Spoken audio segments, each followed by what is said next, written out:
Bonjour bien-aimé, bonjour mon frère, bonjour ma soeur, que le Seigneur vous bénisse. Nous rendons grâce à Dieu pour la vie nouvelle, pour sa présence au milieu de nous, pour son amour et sa gloire qui se manifestent chaque jour en notre faveur. Que le Seigneur vous bénisse et bienvenue dans notre partage quotidien. Nous allons partager la parole ce matin sous le thème « Faire le choix de vivre avec Dieu ou de vivre pour Dieu ». Dans Jean 1,12, la Bible déclare « À tous ceux qui l'ont reçu, à ceux qui croient en son nom, elle a donné le pouvoir de devenir enfants de Dieu. » La vie avec Dieu commence par la nouvelle naissance, par le simple fait d'accepter Jésus-Christ comme son Seigneur et son Sauveur, puis elle s'étend ensuite dans une relation de disciples puis d'amis.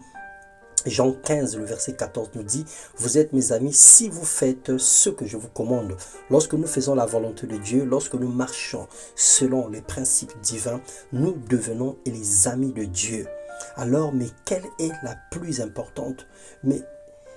Elle est la plus importante lorsque nous décidons d'offrir non seulement nos cœurs à Dieu, mais aussi nos corps qui deviennent par la suite le temple de son esprit. C'est à ce moment-là qu'il nous sanctifie par sa parole de la vérité. 1 Corinthiens 6, 19 nous dit « Ne savez-vous pas que votre corps est le temple du Saint-Esprit qui est en vous et que vous nous avez reçu de Dieu et que vous ne vous appartenez point à vous-même » Nous pouvons vivre avec Dieu, c'est magnifique de vivre avec Dieu, parce que nous l'avons accepté, parce qu'il est avec nous, il marche avec nous. La Bible dit, il sera avec nous tous les jours jusqu'à la fin du monde.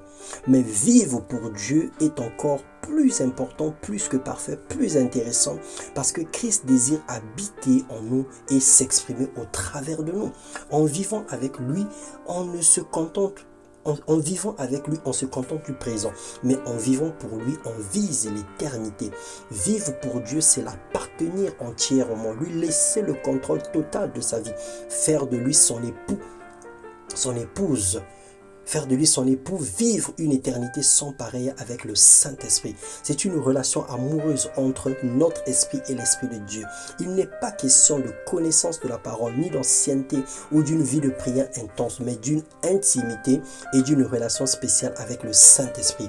Alors, bien-aimés dans le Seigneur, la Bible nous déclare dans Apocalypse 19, le verset 7, « Réjouissons-nous et soyons dans l'allégresse et donnons-lui gloire, car les noces de l'agneau sont venues et son épouse s'est préparée. » Tu es Église, tu es l'épouse de Christ et tu te prépares pour recevoir ton époux qui vient à ta rencontre. Alors nous bénissons le nom de l'Éternel en tout temps. Sa louange sera toujours dans notre bouche. Que nos âmes se glorifient en l'Éternel et exaltons tous le nom de l'Éternel, célébrons-le sans cesse parce qu'il est souverain, parce qu'il est Dieu. Alors bien-aimé dans le Seigneur, marche avec le Seigneur. Vis pour le Seigneur. Laisse le Seigneur entrer dans ta vie. La Bible déclare que ce n'est plus toi qui vis, c'est Christ qui vit en toi. Laisse Christ s'exprimer à l'intérieur de toi. Laisse-lui te diriger. Laisse-lui t'imposer sa volonté. Parce que sa volonté n'est pas de te perdre, mais sa volonté est de t'emmener vers lui dans son paradis. De faire de toi un instrument par lequel son nom est glorifié, un havre de paix, un sujet de gloire et de bénédiction. Alors que le Seigneur nous aide à manifester sa parole.